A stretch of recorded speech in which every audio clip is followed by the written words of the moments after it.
The old town of Black Hollow had never been a place anyone spoke of lightly. Nestled deep within a forest that seemed to breathe with shadows, the village was wrapped in an air of mystery and unease.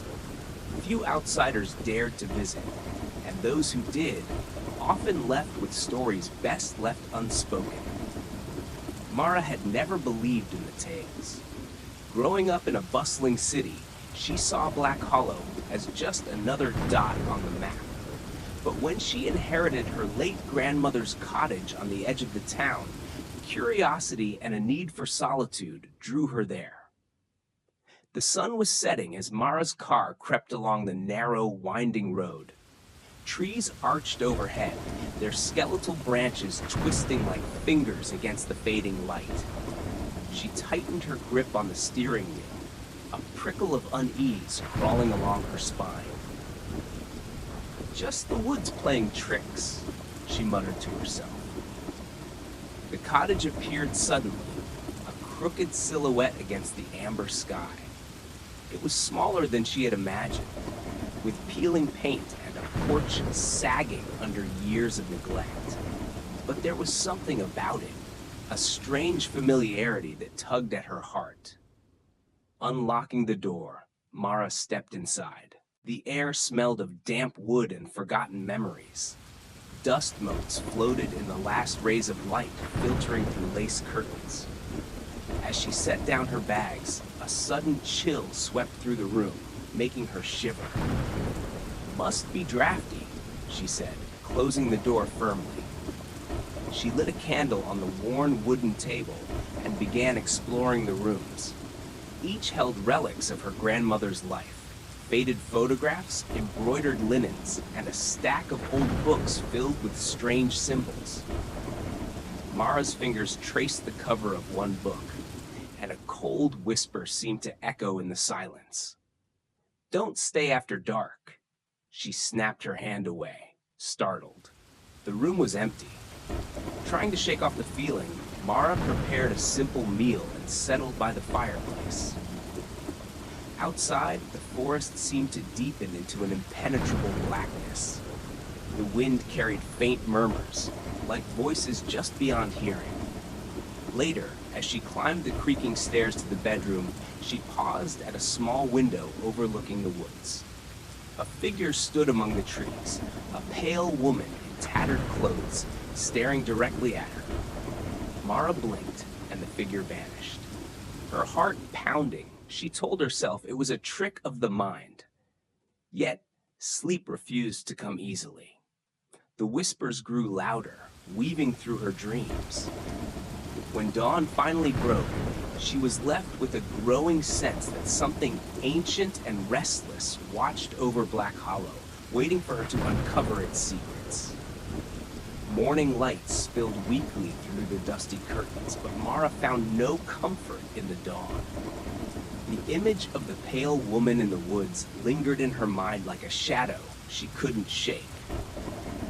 Dressing quickly, she decided to explore the village and perhaps find someone who could tell her more about Black Hollow's strange reputation. The narrow streets were nearly empty as she walked toward the town square. The buildings, much like her grandmother's cottage, bore the weight of years, their wooden facades weathered and worn. A few elderly residents eyed her curiously but said little. At the general store, she found the owner, Mr. Hargrove, a stooped man with gray hair and sharp eyes. His manner was cautious, as if choosing his words carefully. "Are you new here?" he asked, voice low. "Yes, I just arrived yesterday," Mara replied. "I inherited my grandmother's cottage on the edge of town." Mr. Hargrove nodded slowly. "That old place has a history, more than most care to remember." "What kind of history?" Mara pressed. He glanced around before leaning in. "Folks here have always known Black Hollow isn't like other places. Strange things happen at night. Voices on the wind, shadows that don't belong, and the hollow itself. It's not just a forest. Some say it's alive, watching." Mara felt a chill. "Have you ever seen anything?" Once, many years ago, he said, a woman, pale as moonlight, wandering among the trees. She vanished before I could reach her. Since then, the whispers have only grown. Whispers, Mara repeated. Voices calling out, names, warnings. The hollow doesn't forget. It holds on to those who listen. Mara left the store with a growing sense of unease. That night, she resolved to stay inside, windows locked and curtains drawn. But the silence was deceptive. As darkness fell, the whispers returned, faint at first, then rising in a haunting chorus. Help me. The voice was soft, fragile. Mara clutched her blanket, heart racing. Who's there? She called. No answer. Only the rustling leaves outside and the distant howl of a lone wolf. Suddenly a tapping came at the window. She froze, eyes wide. Please, the voice whispered again. Summoning courage, Mara pulled back the curtain. The glass was fogged, but the outline of the pale woman appeared once more, her eyes hollow and pleading. Mara, the figure said, voice trembling. Find the book. The truth is buried beneath the hollow. Before Mara could respond, the apparition faded into the night, leaving only the echo of her words. Mara sank back into bed, mind racing with questions. What book? What truth? And why had her grandmother left this cottage to her? Sleep eluded her, pulled away by the growing storm of mystery that surrounded Black Hollow. The morning dawned gray and heavy, packed with thick clouds smothering the sun. Mara sat at the kitchen table, the words of the pale woman echoing relentlessly in her mind. Find the book. The truth is buried beneath the hollow. She rummaged through the stacks of her grandmother's belongings, searching for any clue. Among the faded photographs and embroidered linens, she found a small, leather-bound journal. Its cover was cracked and worn, but the pages inside were filled with neat, careful handwriting. With trembling fingers, Mara opened the journal.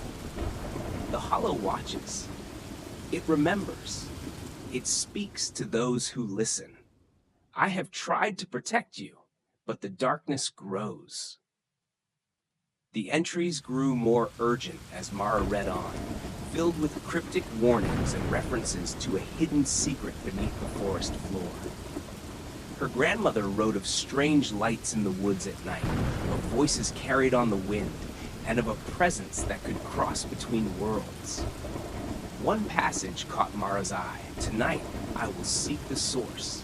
If you read this, beware the whispering hollow. Trust no one, and remember, some doors once opened cannot be closed. A sudden knock at the door startled Mara. She closed the journal and went to answer. Standing on the porch was a young man, his clothes dusty and eyes sharp. Hi, he said cautiously. I'm Thomas. I've lived here all my life. Heard you arrived yesterday. Mara hesitated, then nodded. I'm trying to understand what's been happening here. Do you believe the stories about the Hollow? Thomas smiled faintly. More than you might think. I've seen things no one would believe. If you want to know the truth, I can help. Reluctantly, Mara invited him inside. Over tea, Thomas shared what he knew. Tales of disappearances, of people who vanished into the woods and never returned, and of the Hollow's eerie influence. The forest isn't just trees and shadows, he said. It's a gateway, a place where the veil between worlds is thin. Your grandmother knew this. She was trying to keep whatever's down there from coming out. Mara's heart pounded. How do we find it? Thomas looked troubled. There's an old well, hidden beneath the roots of the oldest tree in the forest. It's said to lead to the Hollow's heart, but no one who's gone down has ever come back. Determined, Mara grabbed a flashlight and followed Thomas into the dense woods. The path was tangled and overgrown, branches clawing at their clothes as they pushed deeper into the darkness. After what felt like hours, they reached the ancient tree. its gnarled roots twisted around a stone well, covered in moss and shadow. Thomas shone his light down the shaft. This is it. As Mara peered into the darkness, a cold wind rose from below, carrying with it a chorus of whispers that seemed to call her name. "Are you ready?" Thomas asked quietly. Mara swallowed her fear. "I have to know the truth." Together, they began their descent into the unknown. The rope creaked softly under their weight as Mara and Thomas lowered themselves into the darkness of the well. The air grew colder and damper with each foot of descent, carrying a faint scent of earth and decay. Shadows flickered against the walls, distorted by their trembling flashlight beams. "Keep your voice down," Thomas whispered. "The hollow listens." Mara swallowed hard, gripping the rope tightly. Her heart hammered in her chest, but curiosity pushed her onward. The silence beneath the surface was profound, broken only by the occasional drip of water echoing far below. After what felt like an eternity, their feet touched a cold, uneven floor. The flashlight beams revealed a narrow cavern carved from ancient stone, walls etched with strange symbols that seemed to pulse faintly in the dim light. "Look at these," Thomas said, tracing a hand over the markings. "They're warnings, from a language no one here remembers anymore." Mara's eyes adjusted, and she noticed a faint glow emanating from deeper within the cavern. The whispers returned, soft and urgent, weaving through the air like threads of sound. "Follow the light," a voice breathed, almost directly in her mind. Thomas looked uneasy. That's the hollow trying to guide us or trap us. But Mara felt a strange pull, a connection she couldn't explain. Together, they moved forward, the passage narrowing until it opened into a vast chamber. In the center stood an altar carved from black stone, covered in ancient runes. Resting atop it was an old dusty tome, its cover shimmering with an otherworldly sheen. Mara's breath caught. Could this be the book the pale woman spoke of? She reached out, fingers trembling, and lifted the tome. The moment it left the altar, the chamber shuddered, and the whispers swelled into a deafening roar. "We need to get out. Now!" Thomas shouted, grabbing her arm. They turned, racing back through the twisting cavern as the walls seemed to close in, shadows stretching like claws to grasp at them. The air grew thick with cold, and spectral figures flickered at the edges of their vision. Faces twisted in silent screams. The well's shaft appeared ahead, a faint glimmer of daylight above. With one final desperate pull, they climbed upward, bursting out into the forest just as the ground rumbled beneath their feet. Breathless and trembling, Mara clutched the book. "What is this place?" she whispered. Thomas shook his head. A prison for something old and dangerous. And now we have its secrets." As the forest fell silent once more, Mara realized that her journey was only beginning. The hollow's whispers had found their way into her soul, and the truth buried beneath Black Hollow was far more terrifying than she had ever imagined. Back at the cottage, the oppressive weight of the book in Mara's hands seemed to grow heavier with each passing minute. She set it carefully on the rickety table, the ancient leather cover almost humming with an energy that made the hairs on her arms rise. Thomas paced the room, his usually calm demeanor fractured by a mixture of fear and excitement. "We can't keep it here," he said finally. "If whatever's trapped in that prison senses we have the book, it'll come after us." Mara finished the thought, her voice barely above a whisper. They both knew the stories of Black Hollow weren't mere superstition. Her grandmother's warnings, the pale woman's ghostly visits, and now the book.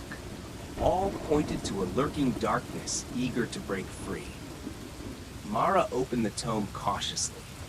Its pages were filled with symbols and writings that shifted and changed as she looked at them, revealing phrases in languages both ancient and frighteningly familiar. One passage stood out clearly. The seal weakens with the turning of the bloodline. The keeper must choose to bind or to release. Mara's heart skipped a beat. Bloodline? She echoed. Is this about my family? Thomas nodded grimly. Your grandmother was the keeper, trying to maintain the seal. Now, it's your turn. A sudden gust swept through the room, extinguishing the candle and plunging them into darkness. The whispers returned, louder this time, circling the cottage like unseen vultures. Leave it, Thomas urged, voice tense. It's trying to manipulate us. But Mara shook her head. I need to understand. If this darkness is connected to me, I have to face it. Hours passed as they pored over the book. The final entry was a chilling plea. If you read this, beware the Hollow's call. It will test your soul, reveal your fears, and demand a sacrifice. Only one with the blood of the Keeper can either strengthen the seal or shatter it forever. A sudden knocking echoed from the front door, slow, deliberate, and chilling in the silence. Mara and Thomas exchanged a tense glance. Who could that be at this hour? Mara whispered. The knocking grew louder, more insistent. Thomas moved toward the door cautiously. Peering through the peephole, his face paled. Someone's out there, he said quietly. But it's not human. Mara's breath caught as a cold wind swept through the room, while carrying a whisper that seemed to come from the shadows themselves. Open, or be consumed. The door creaked slowly, as if pushed by invisible hands. Mara steeled herself. Whatever awaited outside was tied to the Hollow's ancient curse, and her own destiny was entwined in its dark embrace. The door swung open on its own with a slow, creaking groan, revealing nothing but the dense blackness of the night outside. The wind howled through the trees, carrying with it the mournful whispers that had haunted Mara since her arrival. Thomas stepped forward, his eyes scanning the darkness. It's a trick, he said. The Hollow trying to lure us out. Mara swallowed her fear and shut the door firmly, bolting it against the unseen force. We have to stay inside, she said. We can't let it get to us. But the whispers seeped through the cracks, soft, persuasive voices calling her name, promising answers, promising release. Unable to resist, Mara approached the window and peered into the night. Among the swaying branches stood the pale woman again, her eyes glowing faintly. This time, her voice was clearer. Help me, she pleaded. The Hollow is breaking free. Only you can stop it. Mara's hands trembled. Who are you? She asked softly. I am the Lost, the apparition replied. Bound to the Hollow because of the curse. Your grandmother tried to save me, but only you can finish what she started. Thomas grabbed Mara's arm. You shouldn't listen. It's trying to weaken you. But Mara felt a strange connection, a thread of hope in the woman's words. Suddenly, the room grew icy cold. Shadows twisted and writhed along the walls, forming grotesque shapes that seemed to reach toward them. The whispers became a cacophony, threatening to drown out all reason. We must perform the binding ritual, Thomas said urgently, before the Hollow consumes everything. Mara nodded, heart pounding. Together, they gathered the ingredients described in the book, ancient herbs, salt, and a silver dagger passed down through her family. As the night deepened, they began the ritual, chanting the incantations written in the tome. The air thickened, heavy with the power of ages. Flames flickered in the hearth, casting eerie shadows that danced like specters. Outside, the wind screamed, and the ground trembled as if the hollow itself resisted their efforts. Suddenly, a deafening crash echoed through the cottage.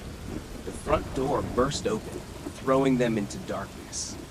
A monstrous form stepped inside, twisted, shadowy, eyes burning with malevolence.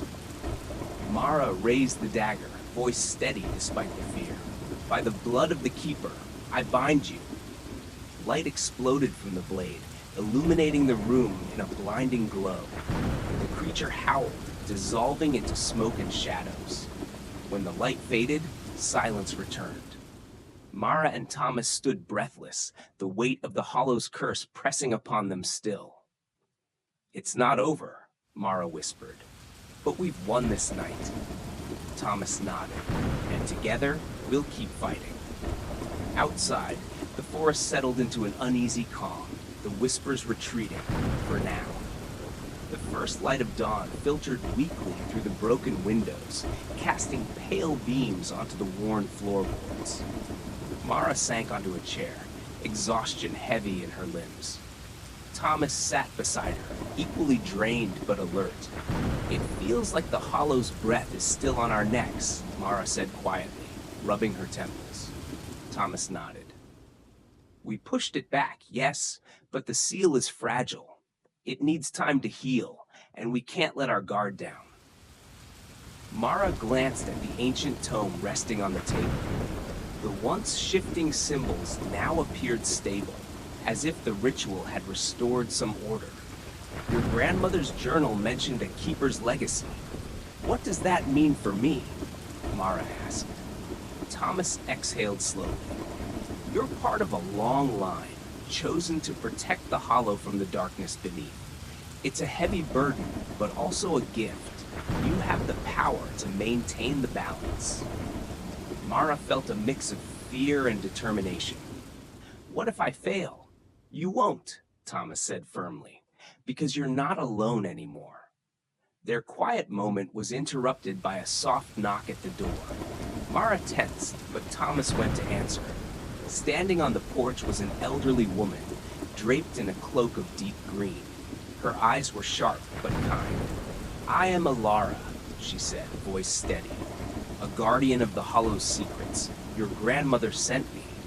Mara felt a flicker of hope. "Can you help me?" Alara nodded. "The fight isn't over. Not the Hollow's darkness will test you again and again. But with guidance, you can learn to wield the light within." She stepped inside, producing a small box carved with symbols matching those in the book. "Inside is a charm," Alara explained. "It will protect you from the Hollow's whispers and strengthen your bond as keeper." Mara took the charm, feeling its warmth pulse in her palm. "Thank you," she said.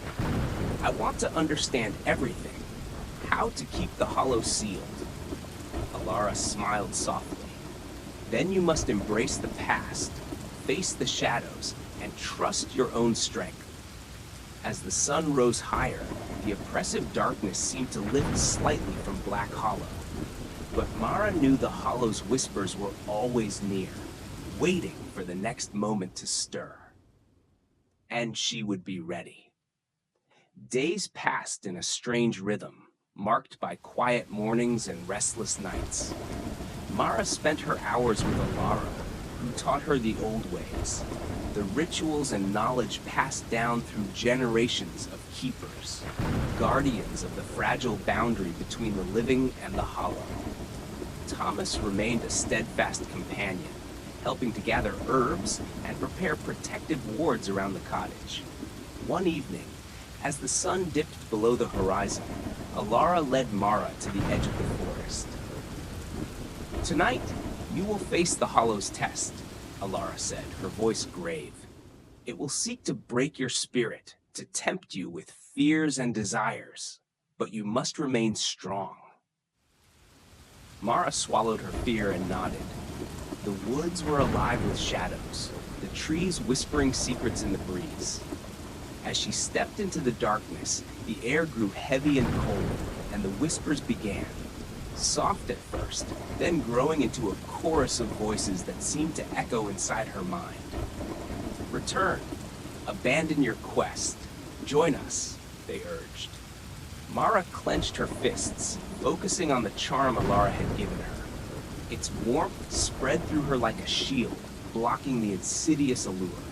Suddenly, visions swirled around her, visions of loss, betrayal, and loneliness. Faces from her past, moments she wished to forget, all twisted into nightmarish shapes. A voice, deep and commanding, echoed through the forest. You carry the blood of the Keeper. Why fight the inevitable? The hollow is eternal.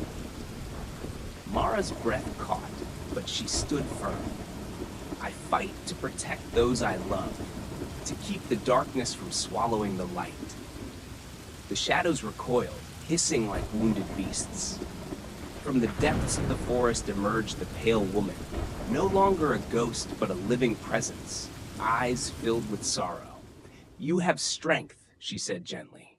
But remember, the hollow feeds on fear and doubt. Trust yourself. With that, the woman faded into the mist. Mara felt the whispers lessen, the air lighten. She turned and saw Alara waiting at the forest's edge, a small smile on her lips. You passed the test, Alara said. But this is only the beginning. Mara nodded, feeling a newfound resolve settle within her. The hollow was still a threat, but she was no longer afraid. Together, they walked back to the cottage, ready to face whatever darkness lay ahead. The nights that followed were quieter, but the tension in Black Hollow never fully lifted. Mara found herself increasingly drawn to the forest, as if the hollow itself whispered promises she could not ignore. Her dreams were haunted by cryptic visions, ancient trees bleeding shadows, eyes gleaming just beyond the fog, and the pale woman's sorrowful face urging her onward. One morning, Mara awoke to find a note slipped beneath her door.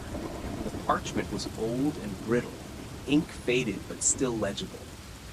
The hollow's heart beats beneath the crone's oak. Seek the wellspring, but beware the shadow that guards it. Thomas examined the note with a furrowed brow. The crone's oak, that's the oldest tree in the forest, near the well we found. Mara nodded. It's a warning and a call.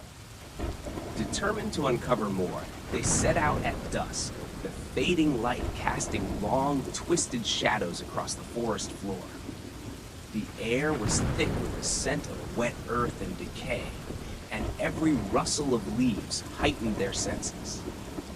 As they approached the crone's oak, an unnatural stillness fell. The gnarled branches stretched overhead like skeletal arms, and the ground beneath was carpeted in thick moss. Suddenly, a figure stepped from the shadows, a towering silhouette cloaked in darkness, eyes glowing like embers. Thomas tightened his grip on a makeshift spear. The Shadow Guardian. The creature's voice was a low rumble. Turn back, keepers. The hollow's secrets are not for the living.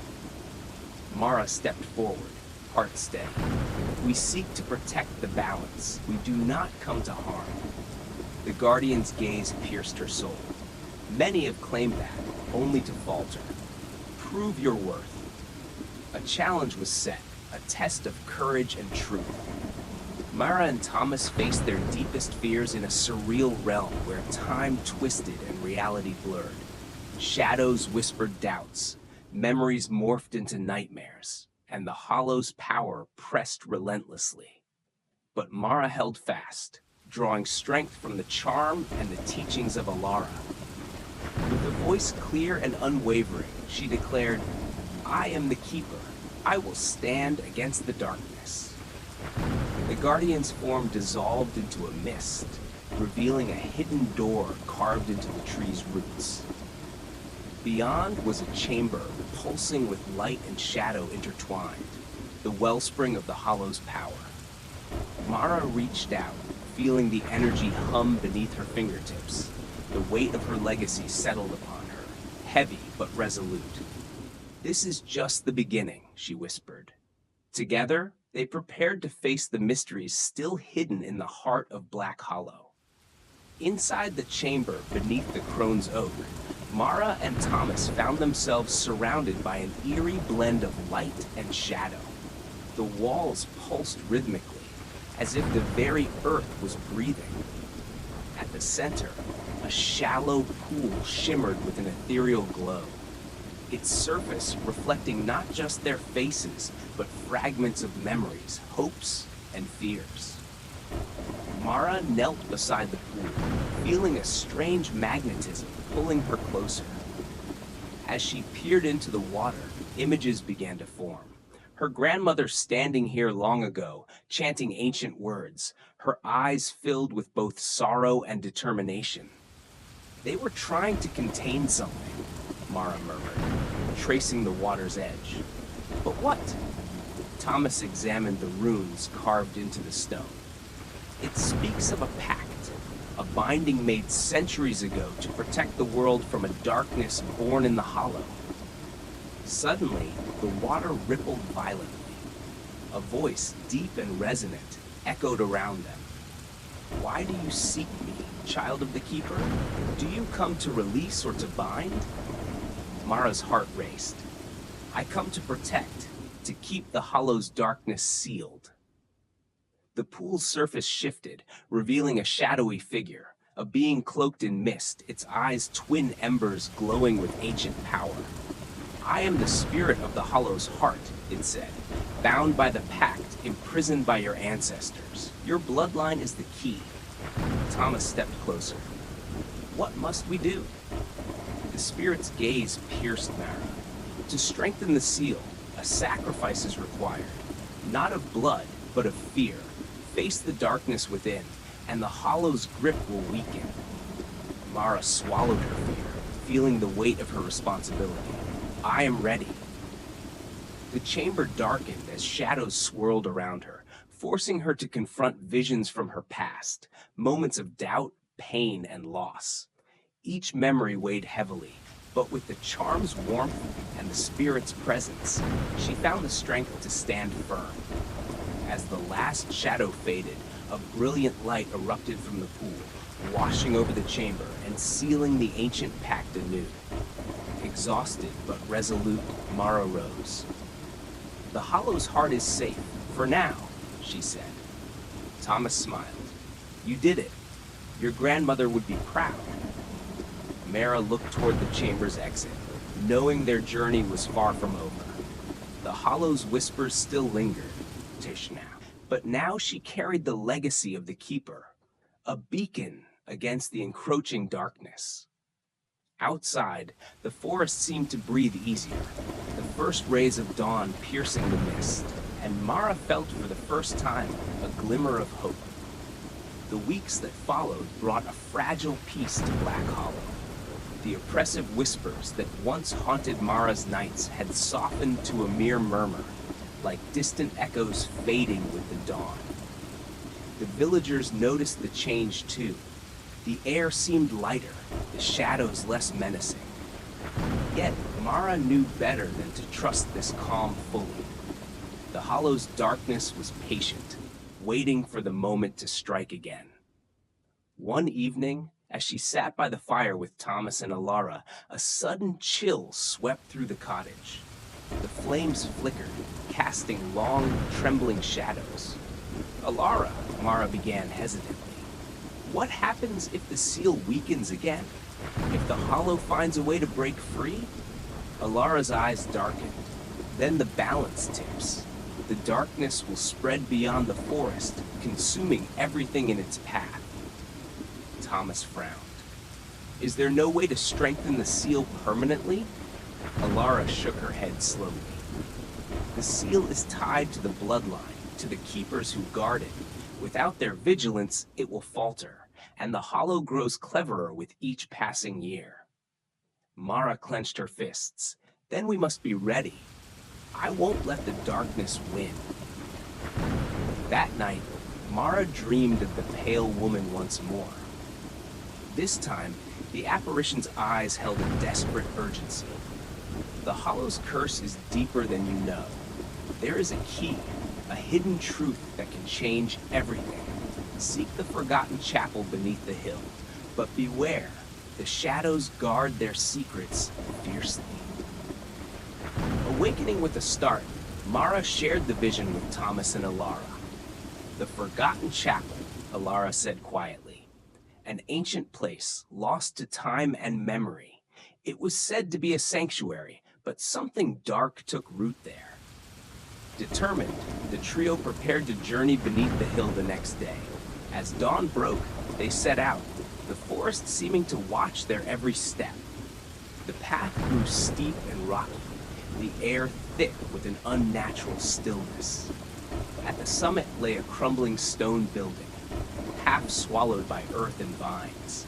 Inside, the walls were etched with faded frescoes depicting battles between light and shadow, and a stone altar bore the marks of long-forgotten rites.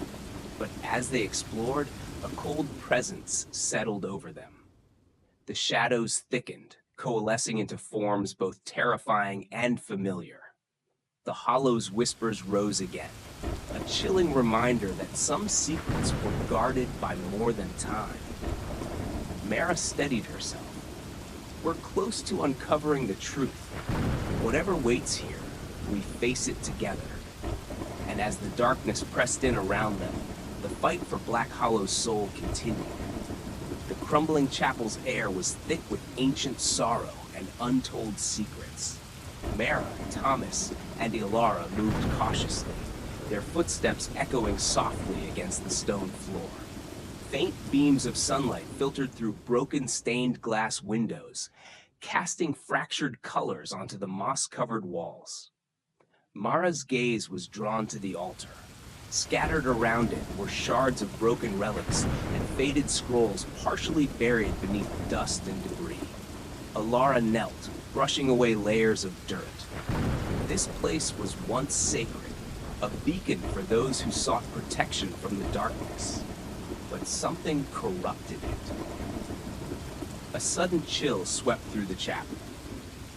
The whispers returned, weaving like tendrils of cold mist. Leave or join us, the voices hissed. Thomas tightened his grip on a carved wooden talisman. They're trying to scare us off. Mara shook her head, stepping toward a mural partially obscured by time. The faded painting depicted a figure, cloaked and hooded, standing before a swirling vortex of shadow. Alara translated softly, the Keeper of the Hollow, confronting the darkness to keep the world safe. A low rumble echoed through the chapel as the ground beneath them shifted. A hidden door slowly revealed itself beneath the altar, its surface etched with protective runes pulsing faintly. This must be the entrance to the forgotten crypt, Mara said, heart-pounding. With Alara's guidance, they opened the door and descended into the cold, musty darkness below. The chamber was vast and labyrinthine, walls lined with ancient inscriptions warning of the Hollow's power and the sacrifices made to contain it. Deeper within, they found a sarcophagus carved from black stone, its surface inscribed with an intricate seal. Mara traced the seal with trembling fingers. This must be the resting place of the first keeper. As she touched the stone, a sudden surge of energy coursed through her, visions flooding her mind. Moments from the distant past of a guardian confronting the Hollow's heart, the binding ritual, and ultimately the sacrifice that sealed the darkness away. The whispers crescendoed into a deafening roar, and shadows swirled into a towering figure, an ancient guardian spirit, neither friend nor foe, tasked with testing those who sought the Hollow's secrets. Prove your worth, Keeper, the spirit intoned. Face your deepest fear or be consumed. Mara's resolve hardened. She stepped forward, ready to confront the darkness within and continue the legacy that had chosen her. The chamber seemed to pulse with a life of its own, shadows thickening into a swirling vortex around Mara. The guardian spirit's voice echoed, deep and resonant. Face your deepest fear, keeper. Only then can the seal be renewed. Mara's breath caught as the darkness coalesced into a scene from her past, a memory long buried. She saw herself as a child, alone and frightened, the sting of abandonment and loss washing over her anew. Tears blurred her vision, but she steadied herself. "I am not afraid," she whispered.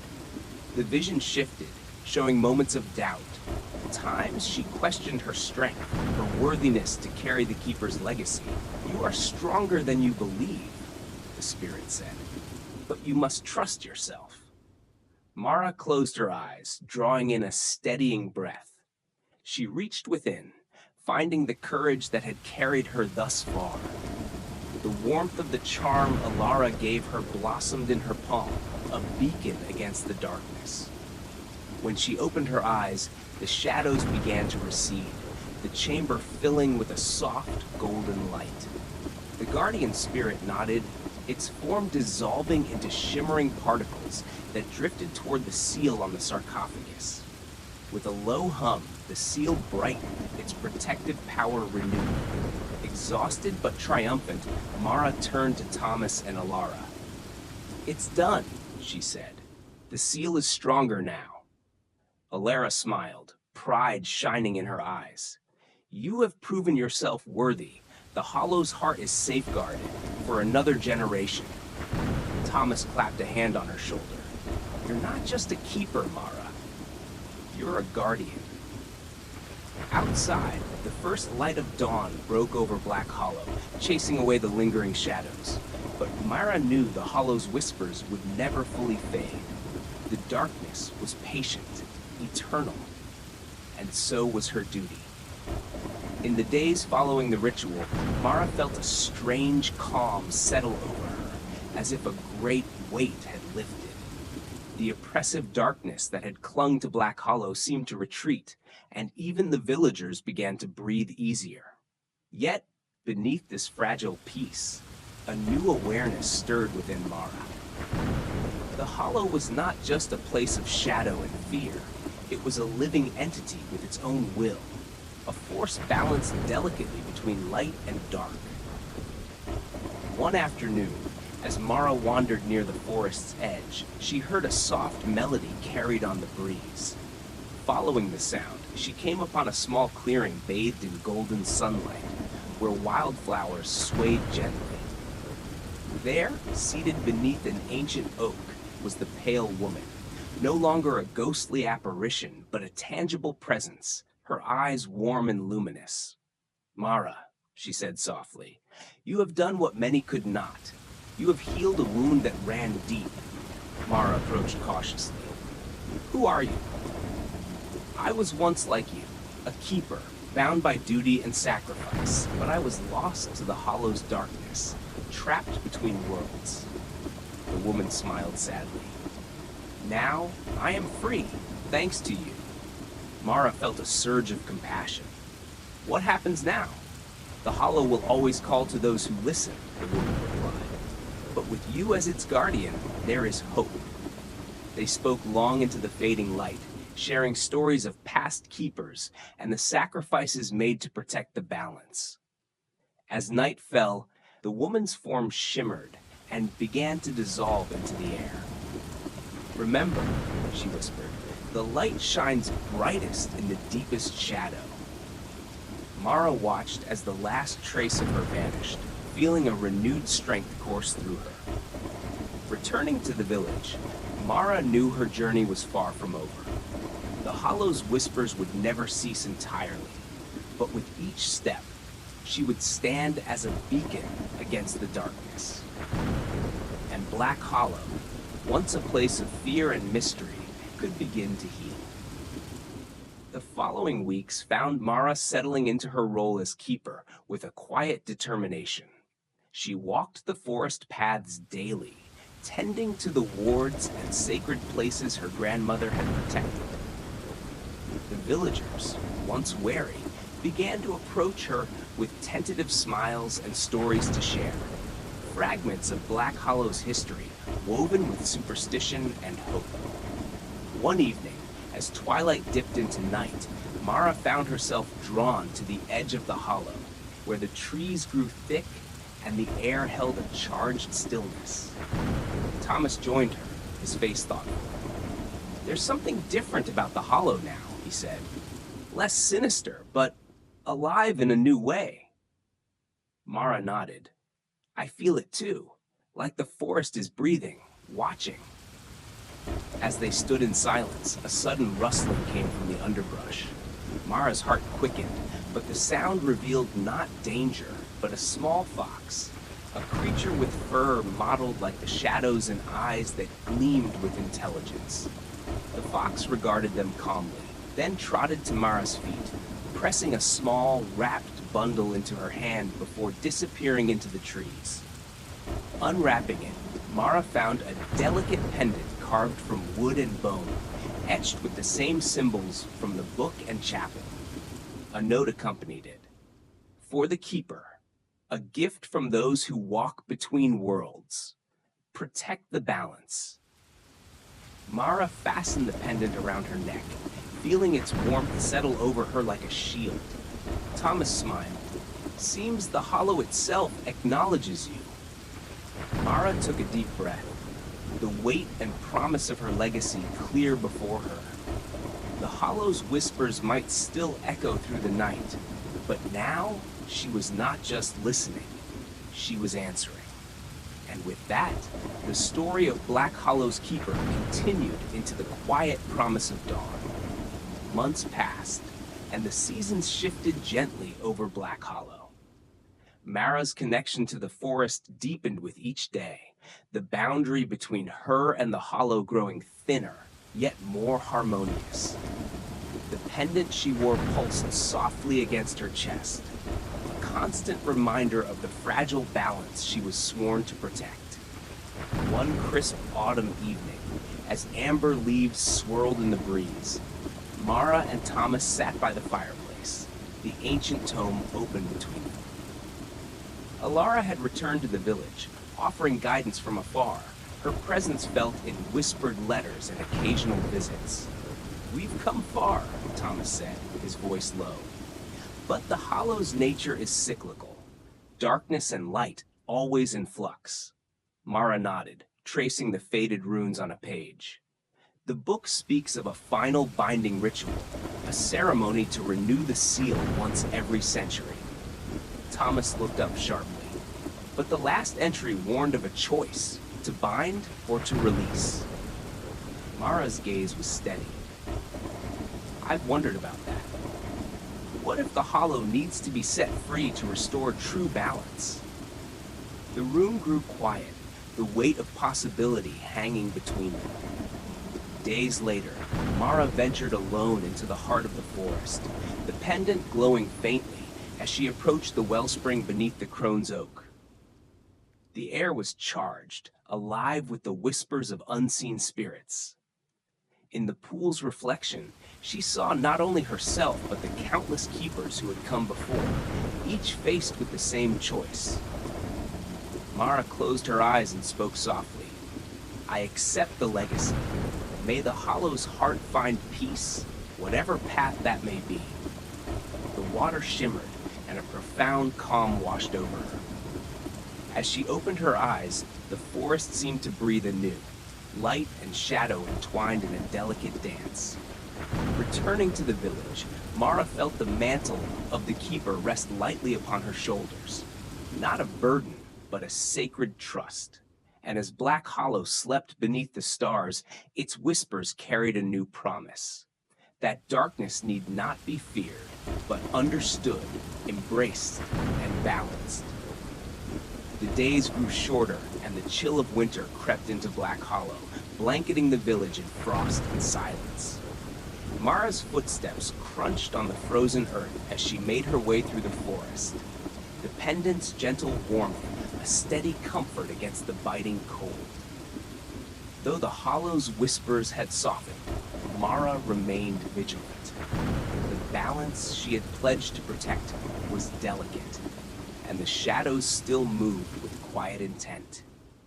One evening, as snowflakes drifted lazily from a gray sky, Mara spotted a faint glow emanating from the depths of the woods.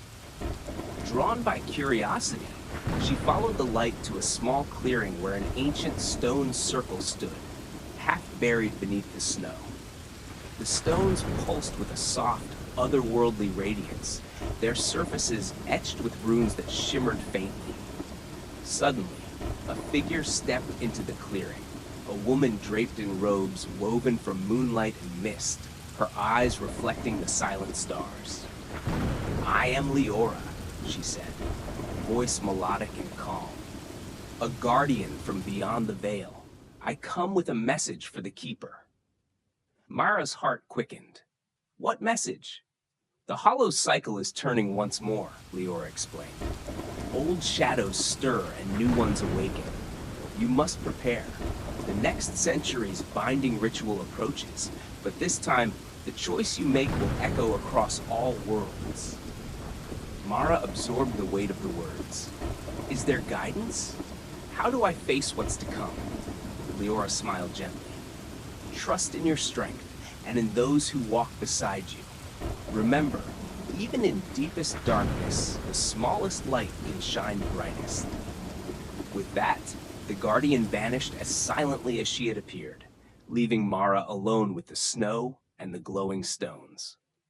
Returning home, Mara felt the mantle of the Keeper heavier but clearer than ever. The path ahead was uncertain, but she would face it with courage and wisdom. And as the stars blinked softly above Black Hollow, the whispers carried a quiet promise that light and shadow would forever entwine, bound by the keepers who dared to listen. Winter deepened its hold on Black Hollow, wrapping the village in a quiet stillness, broken only by the occasional crackle of ice and the distant call of a lone owl.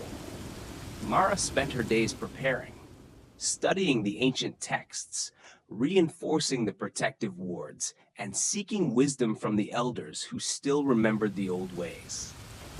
One evening, as the wind howled outside, Mara sat by the fire with Thomas and Alara, the flickering flames casting dancing shadows across the room. "Leora's visit was no coincidence," Alara said, her voice steady. "The hollow cycle demands readiness. The choice ahead is greater than any before." Thomas frowned. "Do we know what the consequences are if the seal is broken?" Alara shook her head. "Only that the darkness would spread beyond the forest, threatening all life. But the book hints that release might bring balance in unexpected ways." Mara's fingers traced the pendant resting on the table. "Then we must understand both paths, the binding and the release." That night, Mara dreamed of the Hollow's heart. The glowing pool beneath the crone's oak shimmered with possibilities, light and darkness swirling in endless dance. A voice echoed softly. "The Keeper's path is never easy. Trust your heart to guide the way." Awakening with resolve, Mara gathered her companions. "We need to seek the wisdom of those who walked before us." Together, they prepared to journey to the forgotten crypt beneath the chapel once more, hoping to uncover deeper truths hidden in its shadowed halls. Outside, the wind whispered through the trees, carrying the echoes of ancient promises and the weight of choices yet to come. The journey back to the forgotten chapel was marked by a heavy silence, each step weighed down by the gravity of the choices looming ahead.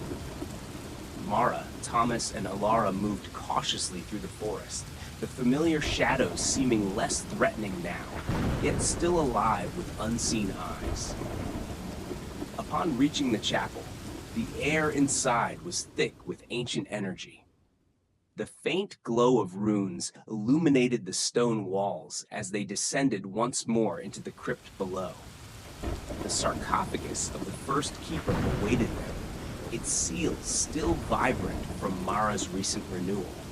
Yet beneath the surface, an unseen force pulsed, a reminder that the Hollow's heart held secrets still unrevealed. As Mara approached, she placed her hand upon the stone. The chamber responded with a surge of light, revealing inscriptions previously hidden in the shadows. Alara began to translate, her voice steady but filled with awe. When the hour of choice arrives, the keeper must decide between the binding of darkness and the release of shadow. Each path brings sacrifice, but only one leads to true balance. Thomas looked to Mara. What does it mean, release of shadow? Mara's gaze held a mixture of fear and hope. Maybe the Hollow's darkness isn't evil to be sealed away forever, but a part of the natural cycle, something to be embraced rather than imprisoned. Suddenly, the chamber trembled, and a whisper echoed around them.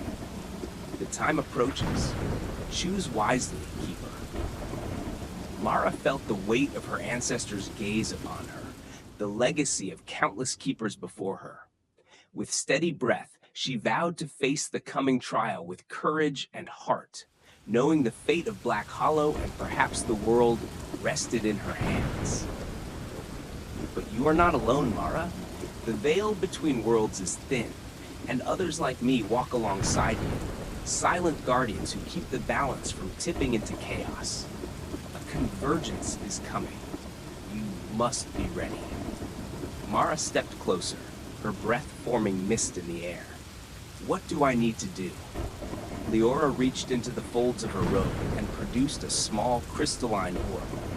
It shimmered with a swirling light that seemed to shift colors with each heartbeat. This is a veilstone, Leora said. It can reveal what is hidden, truths lost to time, and paths obscured by shadow. But it must be used with care. The light it shows can wound as deeply as it can guide. Mara accepted the orb with reverent hands. It was cold to the touch at first, but warmed as it nestled into her palm, responding to her presence. Where do I use it? She asked.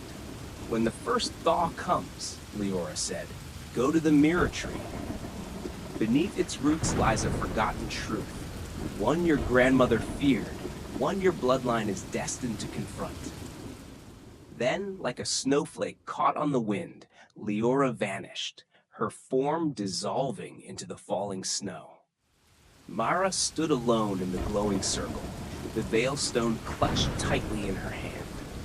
The forest held its breath, and for a moment, all was still. That night, back at the cottage, Mara placed the veilstone beside the ancient tome. The glow from both seemed to harmonize, their lights dancing like twin stars in the dim room. Thomas returned just before midnight, shaking snow from his coat. I felt something shift, he said, sensing the change in the air. Mara nodded. A new path is opening. Leora came to me. She said a convergence is coming. He sat beside her, his expression serious. Then we'll face it together, like always. Outside, the wind howled low and long, a call not of fear, but of awakening. The Hollow was stirring again, but this time, so was its keeper. The snow began to melt earlier than expected. By mid-March, the frozen crust that had blanketed the Hollow for months turned slushy beneath Mara's boots. Dirty icicles dripped from the cottage eaves, and the trees shed their frost like old skin. Something was waking beneath the thaw, something ancient and waiting. Thomas stood at the edge of the woods, scanning the tree line. The ground's soft. We'll leave tracks. Good, Mara said, adjusting her pack. If something follows, I want it to know where I've gone. She had barely slept since Leora's warning. The veilstone, now strung on a leather cord around her neck, pulsed faintly at her chest. She felt it even when she closed her eyes, a tiny heartbeat guiding her. They followed a deer trail through the trees, winding deeper into the untouched parts of the forest. With each step, the world seemed to quiet. No birds, no rustling wind, just the rhythmic crunch of boots on thawing earth. After nearly an hour, Mara stopped. The mirror tree stood alone in a clearing, its trunk twisted into spirals that defied the natural order of growth. Its bark shimmered in the weak sunlight like polished obsidian, and where the bark cracked, silver light oozed out like veins of liquid moonlight. Thomas whispered, "That's not a tree, it's a door." Mara approached slowly, the veilstone warming against her skin. As she neared, she saw her reflection in the smooth, barkless surface. Only it wasn't her. The image blinked a moment too late, smiled too long. She shuddered, but didn't look away. At the base of the tree, the roots bent away from the ground unnaturally, creating a hollow just large enough to crawl through. The earth there was soft, freshly turned, as though something had recently stirred beneath it. Mara dropped to her knees and peered into the dark. A staircase descended beneath the roots. Stone steps, old, unnatural. She took a breath, gripped the veilstone, and began to climb down. Thomas followed without a word, his flashlight sweeping across symbols carved into the tunnel walls, winding sigils and spirals that echoed the shape of the mirror tree. With each step down, the light above faded. With each step down, the air grew colder. And below, something was waiting. Something that knew her name. The staircase spiraled deep into the earth, far deeper than it had any right to go beneath a simple forest. Mara's flashlight flickered, as though the air itself resisted illumination. The walls were stone, but not cut by tools. They seemed to have been grown, molded by something with intention. The sigils lining them pulsed faintly, as if reacting to her presence. Or perhaps remembering it. Thomas walked close behind, his hand on her shoulder. "These markings," he whispered, tracing one with his fingers. "They're older than any language I've seen." Mara didn't answer. Her heart pounded with a strange rhythm that didn't feel like fear. It felt like recognition. The staircase finally ended at a rounded stone archway. Beyond it, a chamber opened like a seed pod, the walls rippling with root-like veins that glowed faintly. At the center stood a stone pedestal, covered in moss and dried petals. But Mara's eyes locked on what lay atop it. A bundle wrapped in crimson cloth, faintly humming, breathing. The veilstone against her chest flared with heat. Thomas hesitated. "Mara, that thing, whatever it is, wants you." "I know," she said, stepping forward. The cloth unraveled as she neared, revealing what looked like a small obsidian mask, delicate as if carved for a child. It had no eye holes, just a slit where the mouth would be. The moment her fingers brushed its surface, a jolt raced through her. Her vision blurred. The chamber melted away, and then she saw her. Not a dream, not a memory. A woman in a long black coat stood on a cliff overlooking a vast, spiraling forest. Her face was older, weathered, but it was hers. Mara watched her future self lift the mask to her own face, and behind her the sky tore open. Then the vision snapped. Mara gasped and dropped the mask. It landed with a soft clatter, unharmed. Thomas caught her before she fell. "You saw something," he said, "didn't you?" "I think I saw the end, or a warning of it." Beneath the pedestal, the stone floor shifted. A low groan echoed through the chamber, like the earth turning in its sleep. A shape rose slowly, a doorway of black iron, lined with bones and rust. Etched above it in the same spiraling script, "The price of knowledge is remembering what was forgotten." The mask was no key. It was a test. And the real door had just opened. The door's iron surface was damp with condensation, but the rust was dry, flaking like old blood. Bones, small and large, were threaded through the iron frame, fused with ancient wire, as though whoever forged it had known exactly what price had been paid for its creation. Mara stared at the inscription again. The price of knowledge is remembering what was forgotten. Thomas raised his flashlight, but the beam bent strangely at the door's surface, swallowed by its dark metal. Whatever's behind this wasn't meant to be unearthed. No, Mara whispered. It was meant to be unearthed, just not by most people. The veil stone vibrated faintly against her chest. It was no longer glowing, it was waiting. Mara stepped forward and placed her hand against the door. It opened inward with a moan, slow and heavy. Beyond it, a tunnel curved downward at an unnatural angle, as though the space inside had been twisted into existence. The walls shimmered with a membrane-like texture, alive, breathing. A warmth spilled out, and with it came a smell like damp roots and something older, fouler, like rot that had never stopped decaying. Thomas hesitated. We don't have to go in. We can seal it, bury it again. You saw the hollow's state, the dreams, the storms. The veil isn't thinning by accident. Something wants out. Mara stepped inside. The moment her boot touched the floor, the entire tunnel sighed.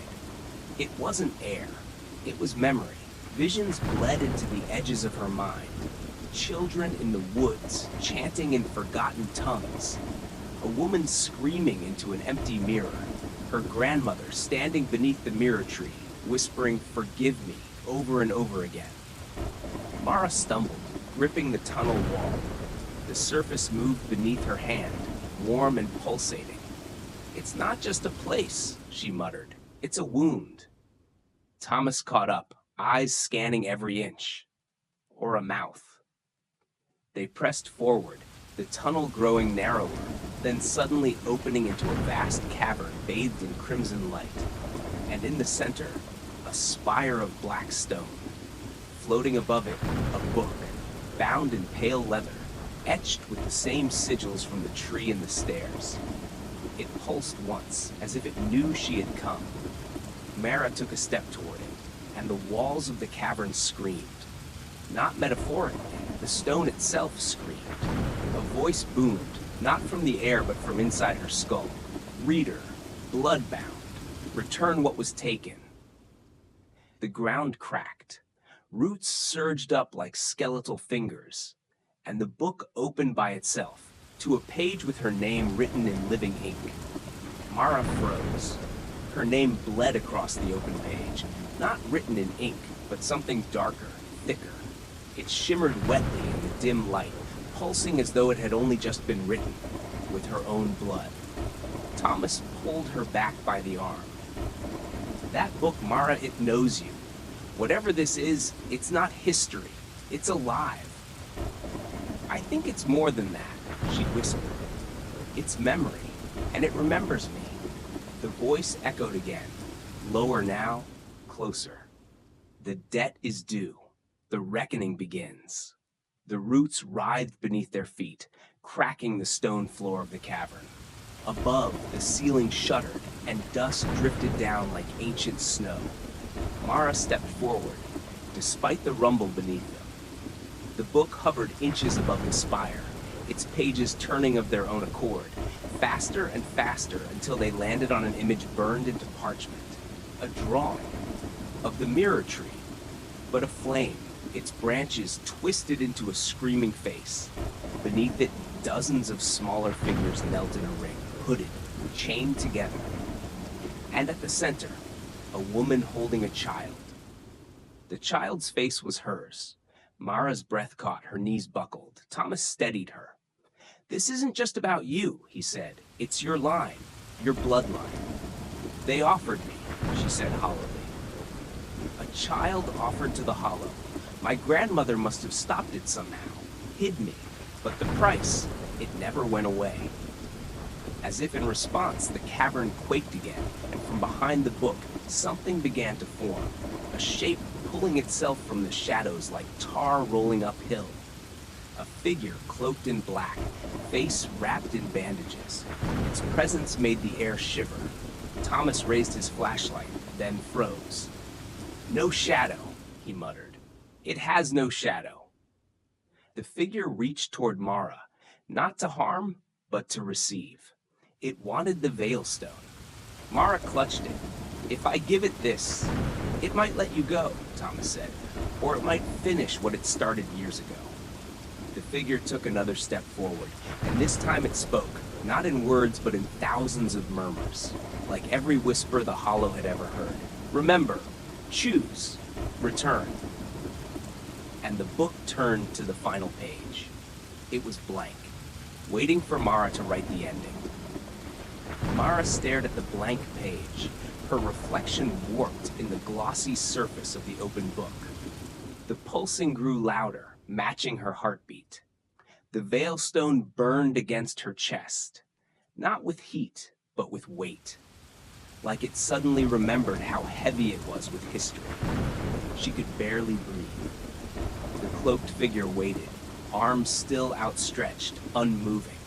Its bandaged face tilted, as if listening to something she couldn't hear. Thomas stepped between them. "You're not taking her." The figure didn't react, but the book did. Words began to bleed into the page, not from a pen or hand, but from the air itself. Lines formed like smoke settling on water. Blood given, debt delayed, child hidden, line broken, balance undone. Mara's throat tightened. Her knees threatened to give way, but she didn't fall. She reached for the book. As her fingers brushed the page, pain lanced through her hand, sharp and searing. A deep gash opened across her palm, unbidden. Blood spilled onto the book. The cavern went silent. The figure lowered its arm. The roots recoiled. And from the book's page, her blood soaked into the parchment like a key sliding into a lock. A second passage began to write itself. Reader restored. Gate awakens. Choose the bearer. Bind the hollow. Mara looked to Thomas, but he was staring at her in horror. "Mara, look at your hand." She did. The blood wasn't just spilling, it was spelling. Letters wound across her wrist in spirals, etching into the skin. The same symbols that marked the mirror tree. A sigil. A brand. The book closed itself with a soft snap. Then the cavern shifted, not crumbling, reconfiguring. The black stone spire sank into the ground, replaced by a staircase leading deeper still. The figure stepped aside, gesturing for her to descend. "It was never about giving something up," Mara whispered. "It was about becoming something." Thomas reached for her. "You don't have to do this alone." "Yes," she said, "I do." She pressed the Veilstone into his hand. "You're the anchor now. Keep the doorway open. I'm going to the root." And without another word, she descended into the hollow's heart.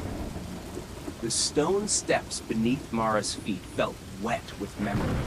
Every footprint echoed not only in sound, but in sensation, like she was stepping through the footsteps of everyone who had come before. Each step down grew warmer, not from heat, but from a living pressure that wrapped around her like vines curling through flesh. Her thoughts were no longer hers alone. Whispers coiled in the edges of her mind, some familiar, others ancient and cracked like wind through old bones. Above, Thomas faded from view. She didn't look back. The walls pulsed gently with crimson veins, glowing in time with her heartbeat. Then came a scent, iron and lilac, her grandmother's scent. The tunnel opened into a cavern so vast it seemed to curve away from space itself. And in the center, the root heart. A massive column of twisted black roots rose from the ground, suspended by nothing, glowing faintly with the dull amber of slow-burning embers.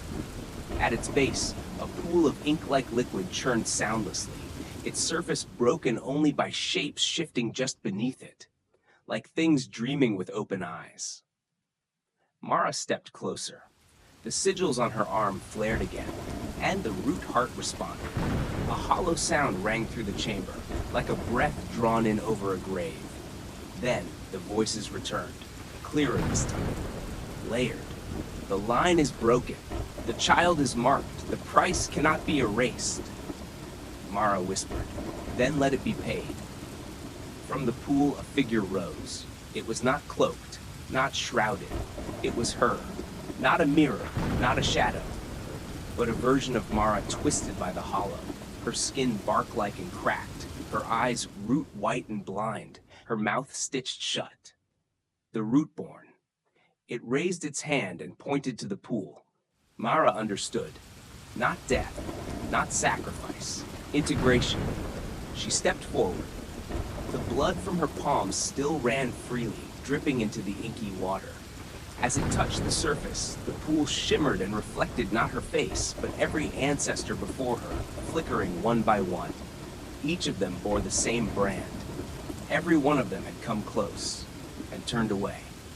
Until now. She stepped into the pool. The liquid wrapped around her like silk spun from grief and memory. The Rootborn stepped forward to meet her. And when they touched, the cavern exploded with light. The hollow screamed. Above, far above, in the waking world, the mirror tree shuddered. And then, the light went out. The light didn't fade. It was absorbed, swallowed by the root heart like marrow drawn through bone. When Mara opened her eyes, she was standing in a version of the same cavern, but silent, colorless, as if the world had been rendered in ash and memory. The pool was still, the Rootborn gone, her own skin different. The sigils no longer glowed. They were part of her now. Black veins beneath translucent skin. Her breath fogged in the still air, but she wasn't cold. She felt untethered, not dead, not quite alive. Then she heard the first voice. Mara? She turned. Thomas stood at the edge of the cavern, pale and trembling, clutching the veilstone like a child might cling to a dream before waking. You were gone for hours, and then the roots upstairs, they screamed. He looked around, wide-eyed. What is this place? I don't know, Mara said, but it's the hollow beneath the hollow. Thomas stepped forward, slow. You don't look like yourself. I'm not. She knelt and touched the edge of the pool. It was no longer ink, it was glass. Beneath the surface were faces, dozens of them, maybe hundreds, staring up, unmoving. Not dead, preserved. Who are they? Thomas asked. The ones before me, Mara said. Each one carried the mark, but they never made it here.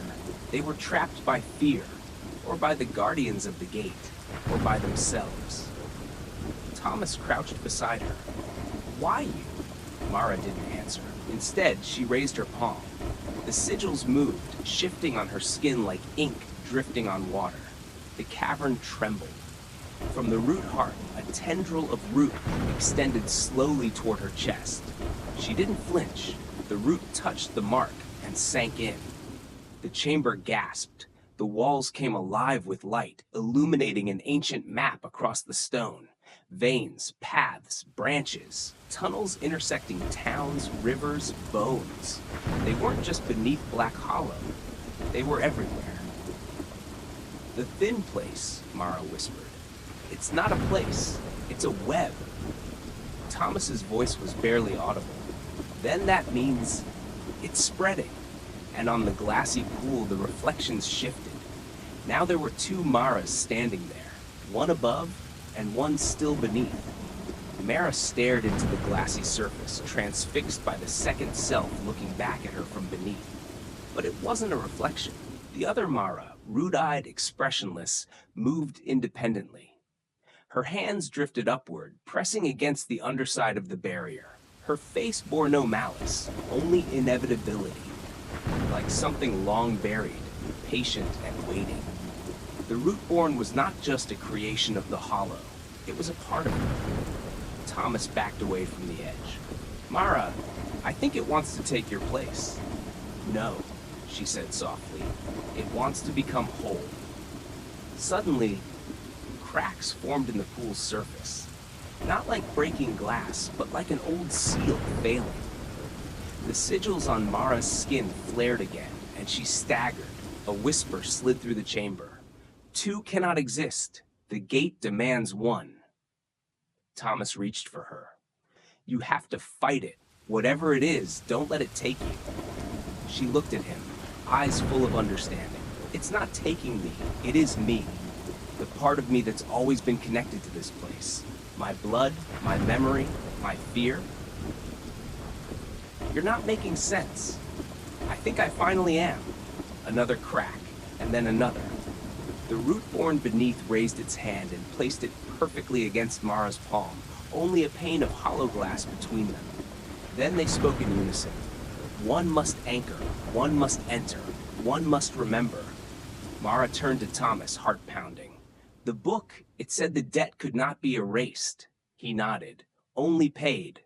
She stepped back from the pool. Then I pay it. No, Mara, wait. Too late. She knelt and dove into the pool, shattering the final barrier between her and her root-born self.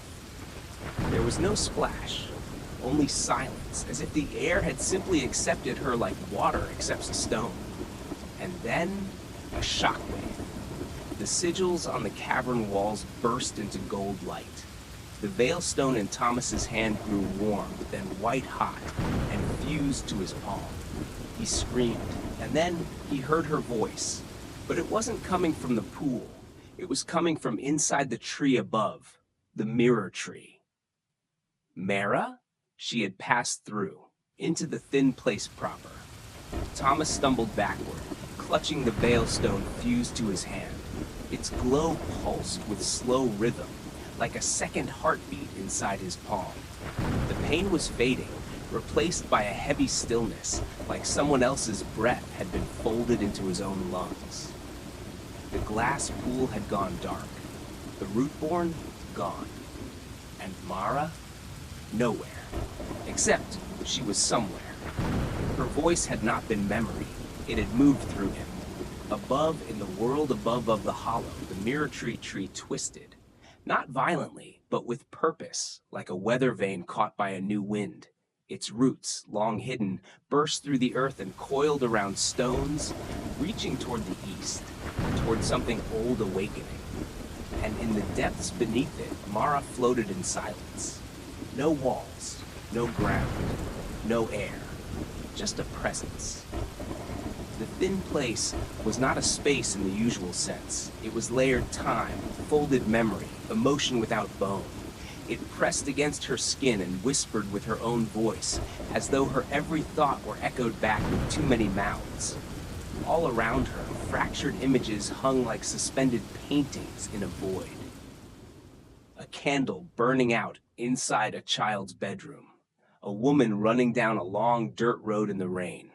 A man kneeling beside a hospital bed, whispering to no one. Mara's memories, but not only hers.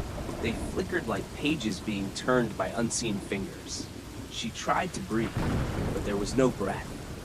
Only understanding. This was where the ancestors came when they failed to complete the offering. When they chose silence over sacrifice. When they let the veil close again. Here, they remained. But Mara had crossed willingly. She could feel them. Not ghosts. Echoes. Roots of decisions not made. Anchor, a voice whispered from behind her. It was her grandmother's voice. And yet, not. Remember, the hollow gives if you bind. Then, a vine of light unfurled around her wrist, threading into the brand on her skin. A tendril of energy pulled her forward toward a great looming door. Carved from bark and bone, pulsing softly, it stood ajar. And from the other side came a smell she hadn't known in years. Hot summer grass, dust on an old sweater, her childhood. She stepped through the door and was no longer alone. Mara's foot crossed the threshold and the world shifted. Suddenly, she was standing in a sunlit meadow, the air warm and alive with the scent of wildflowers and earth. The grass swayed gently, whispering secrets only the wind could carry. Above, the sky stretched wide, the blue so clear it almost hurt to look. But something wasn't right. The edges of the meadow shimmered like heat waves rising off a blacktop road. Shadows flickered, elongated, twisting into strange shapes that didn't belong to any creature Mara knew. And in the distance, a shape moved, tall, blurred, and somehow familiar. She stepped forward, heart pounding. The grass bent beneath her feet, soft and real. Yet the sense of being watched prickled the back of her neck. A voice called to her again, soft, coaxing. Mara. She turned sharply. The figure resolved into the shape of a man. He stood still, hands tucked into the pockets of a worn leather jacket. His eyes were the color of ash, deep and unreadable. Who are you? Mara asked, voice steady despite the knot of unease tightening in her chest. I'm what you left behind, he said, stepping closer. The part of you that feared the path, the doubts, the pain, the things you never spoke aloud. Mara swallowed hard. The man wasn't just a stranger. He was a mirror, a shadow of herself. You can't stay here, she said, voice firmer now. This place isn't real. Real? He smiled, bitter. The thin place is as real as memory, as real as regret. And here, time bends. Past, present, future collide.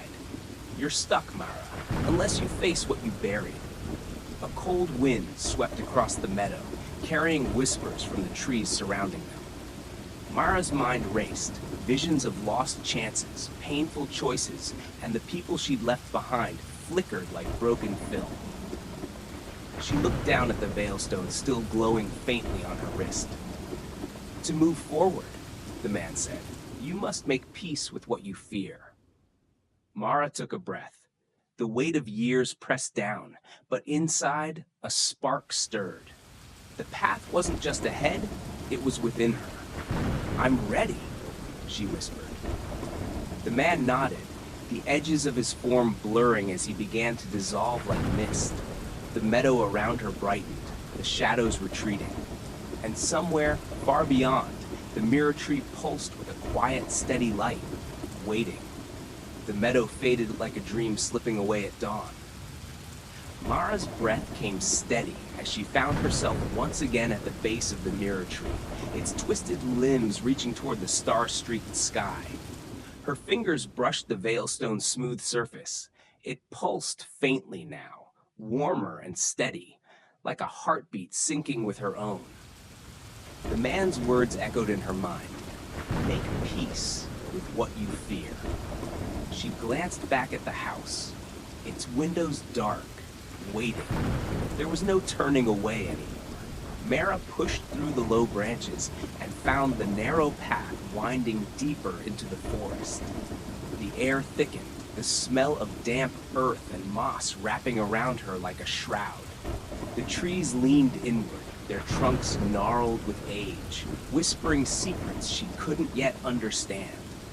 Each step felt heavier than the last, weighed down by memories she'd tried so hard to forget. Suddenly, the path opened to a clearing. At its center stood a circle of stones, ancient and worn. Moss covered some, others were cracked like old bones. A soft murmur rose from the stones, voices, fragments of laughter, sobs, angry whispers, all layered together like echoes trapped in time.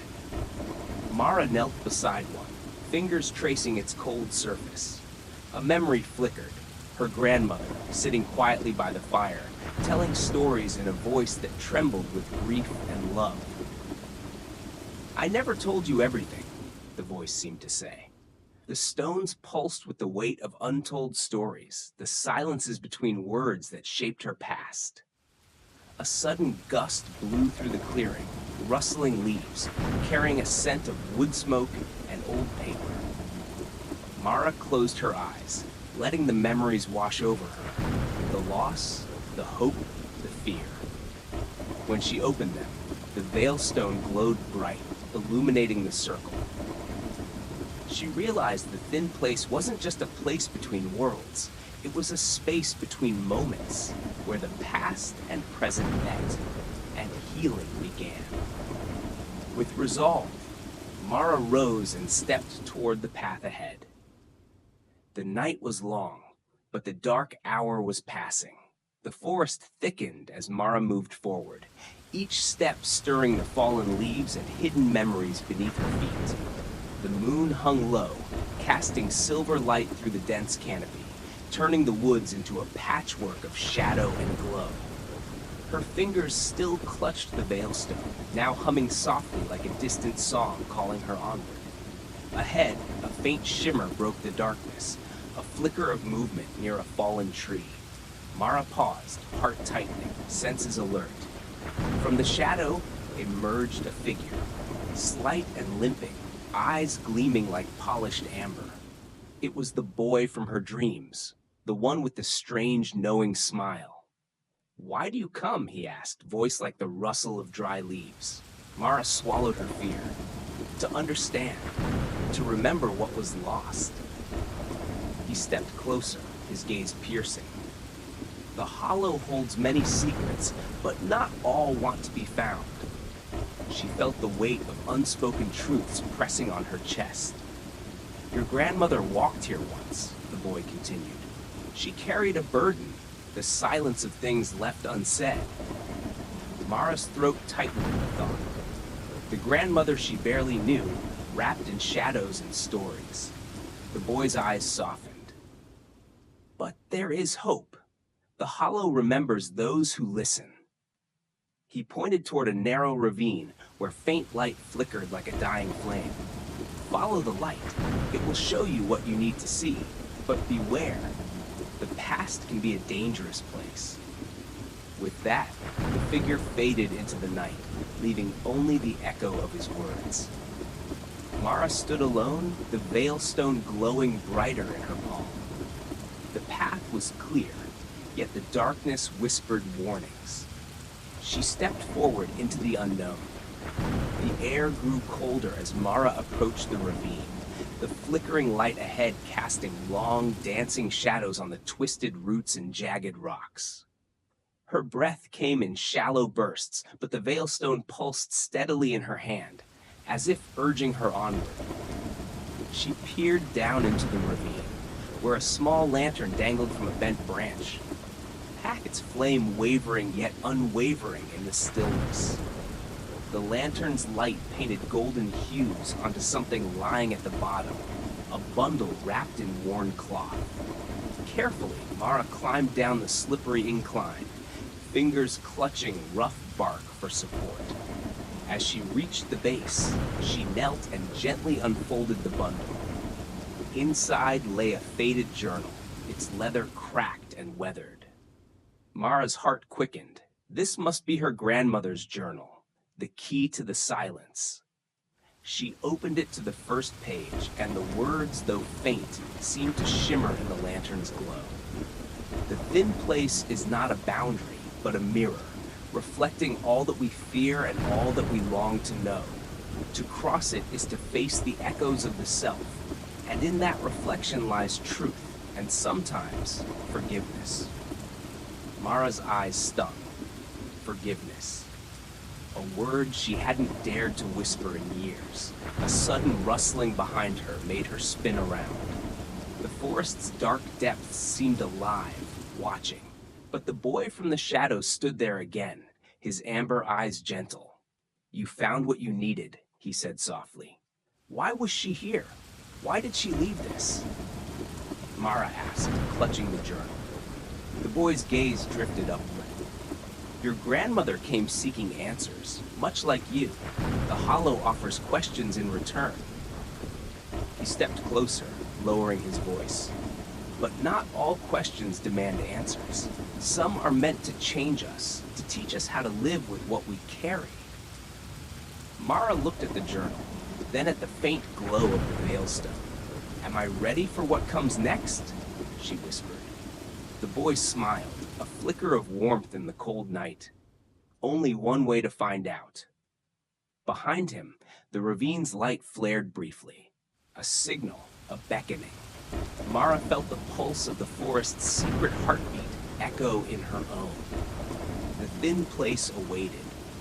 The lantern's glow faded as Mara stood at the edge of the ravine, the journal heavy in her hands, like a talisman and a burden combined.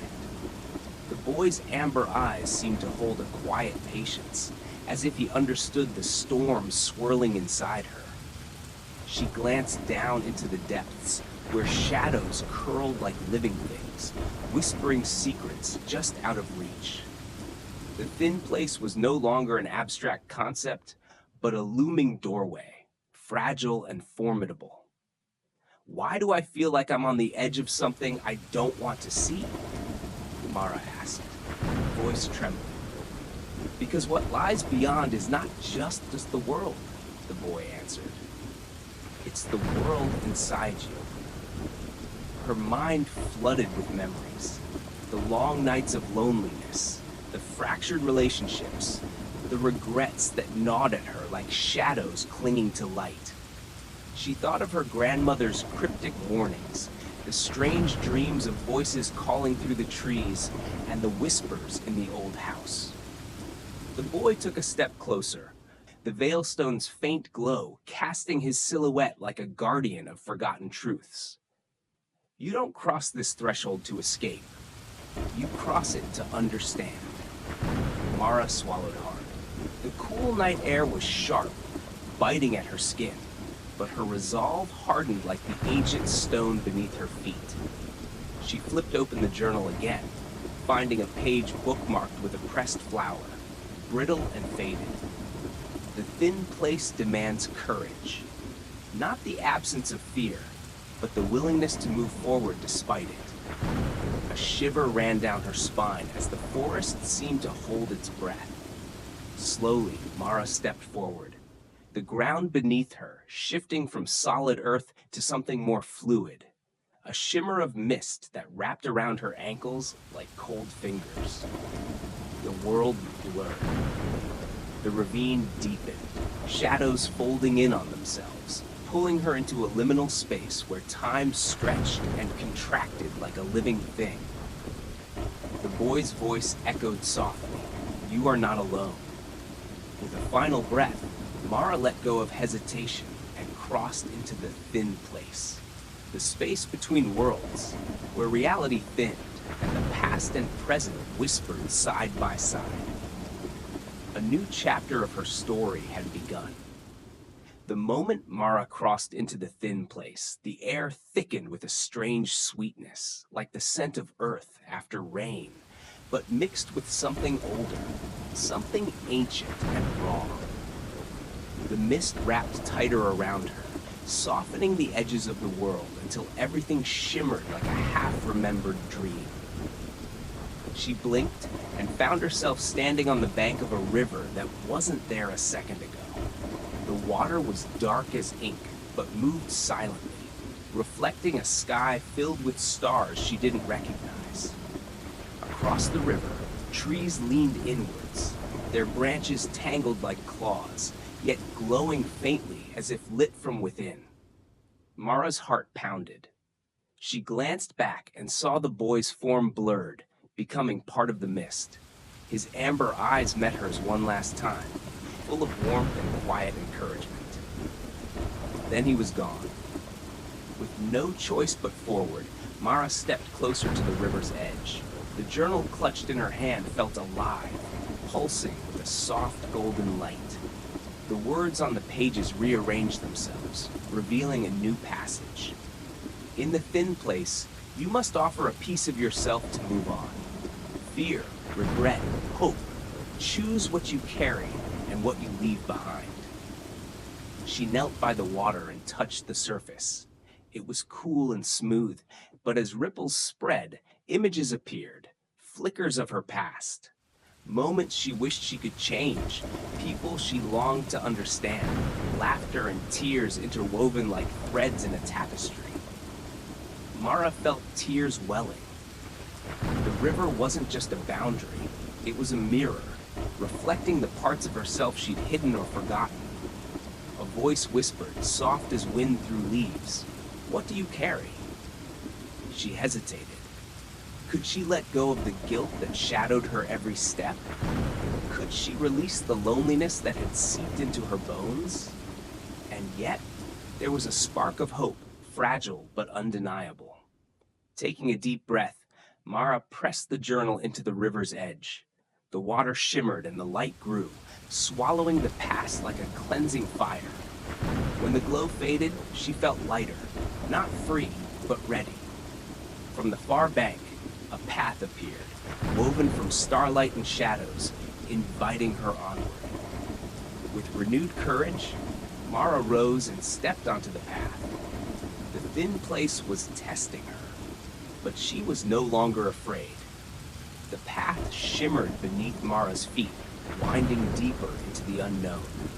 The air around her felt charged, not with electricity, but with expectation, like the pause before a story's first turn. She gripped the journal tighter, the glow now steady, as if it had become a lantern for her soul. Ahead, trees parted to reveal a small clearing bathed in pale moonlight. At its center stood a tall, ancient stone arch, covered in runes that pulsed softly. Mara's breath hitched. The arch seemed to hum with power, a gateway or a test. As she stepped closer, the runes brightened, casting strange shadows that twisted and danced on the ground. From the arch emerged a figure, cloaked in gray, face hidden beneath a hood. The figure's voice was low and calm. Welcome, Seeker. To walk the thin place is to face the trials of the self.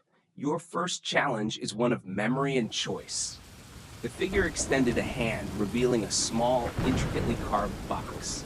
Inside is a key, but the key has no lock, only a door you must find within. Mara's mind raced. How do I find this door? The figure's smile was barely visible. Listen to the echoes of your past. Choose which memory you must revisit, but beware, not all memories are what they seem. Mara hesitated. Memories flooded her mind. Laughter with her late grandmother, a harsh argument with her estranged father, nights alone in the apartment after losing her job. Which door would lead forward? Which would trap her forever? With trembling hands, she reached out and lifted the box's lid. Inside lay a single, shimmering key, warm to the touch. The clearing darkened, the runes glowing brighter, as if urging her to decide. Mara closed her eyes, drawing in a breath deep enough to still the storm inside. When she opened them, she stepped forward, the key in hand, ready to face whatever door the thin place demanded. The first trial was beginning. Mara's footsteps echoed softly as she moved through the shifting shadows of the clearing. The key in her palm pulsed rhythmically, a heartbeat syncing with her own. She could feel the thin place around her breathing, alive and watching, waiting for her choice. Suddenly, the space around her warped. The ancient stone arch flickered like a mirage, and the runes dissolved into mist. Mara found herself standing before 3 doors, each formed from the night itself, dark, shimmering, but solid. The first door bore a carving of a laughing child, her eyes wide with innocence. The second was etched with flames, twisting and curling like anger personified. The third door was smooth, reflecting Mara's own face back at her, blurred and wavering. The hooded figure's voice drifted again, softer now, like a whisper carried on the wind. To move forward, you must enter a memory, the one that holds your truth, your pain, or your hope. But be warned, the thin place distorts what lies within. Choose carefully. Mara's breath hitched. The laughing child, was it her grandmother's warmth or a fleeting moment of lost joy? The flames, anger at herself, at the world, at her failures? The reflective door, the hardest challenge, to face herself, her fears, and everything she hid inside? Her heart pounded. She thought of the loneliness clawing at her these last months, the bitterness, the ache for belonging. With trembling resolve, Mara reached out and grasped the handle of the reflective door. The cold metal bit into her skin, but the key in her other hand glowed fiercely. The door swung open silently, revealing a swirling vortex of memories and shadows. Stepping through, the world dissolved into a storm of images, laughter, tears, broken promises, and whispered regrets. The thin place was pulling her deeper, forcing her to confront the parts of herself she had long tried to bury. A voice echoed from the depths of the vortex, her own, but strange and distant. "Are you ready to see what lies beyond the mask?" Mara swallowed hard. This was no longer about survival. It was about understanding, about healing. She stepped forward.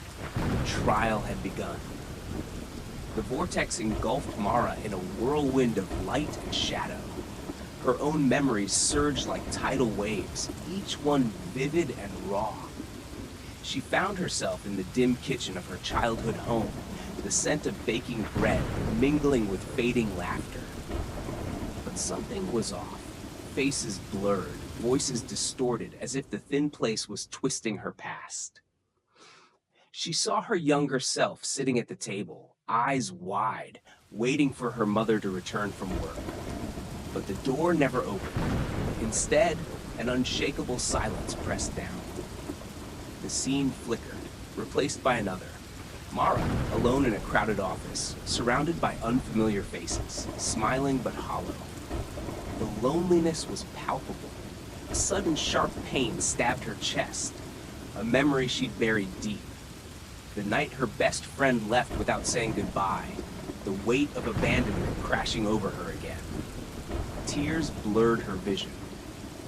"Why do you hide?" A voice whispered, neither cruel nor kind, but insistent. Mara shook her head, breath hitching. "Because it hurts." The vortex shifted, and she was standing before a mirror that rippled like water. Her reflection stared back, eyes glistening with tears she refused to shed. The face looking back was not broken, but worn, weathered by loss, doubt, and hope. "You carry your pain like armor," the voice said, "but it blinds you to the light you still hold." A warmth spread through Mara's chest, steady and sure. She reached out and touched the mirror. The glass shimmered, and instead of a reflection, she saw a different version of herself. A Mara who smiled freely, embraced change, and dared to hope again. The thin place trembled, responding to her courage. The vortex began to fade, the trial storm settling into quiet calm. Mara blinked, standing once more before the three doors. The reflective door closed softly behind her, but the other two remained. She had faced herself and survived.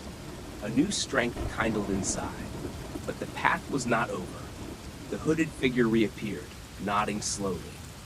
"The first trial is past, but many more await. Are you ready?" Mara swallowed her fear and stepped forward. "Yes."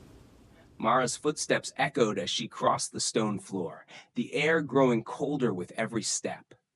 The thin place seemed to pulse around her, shadows lengthening and twisting into forms that flickered at the edges of her vision. The hooded figure remained a few paces behind, silent but present. Ahead, the second door stood tall.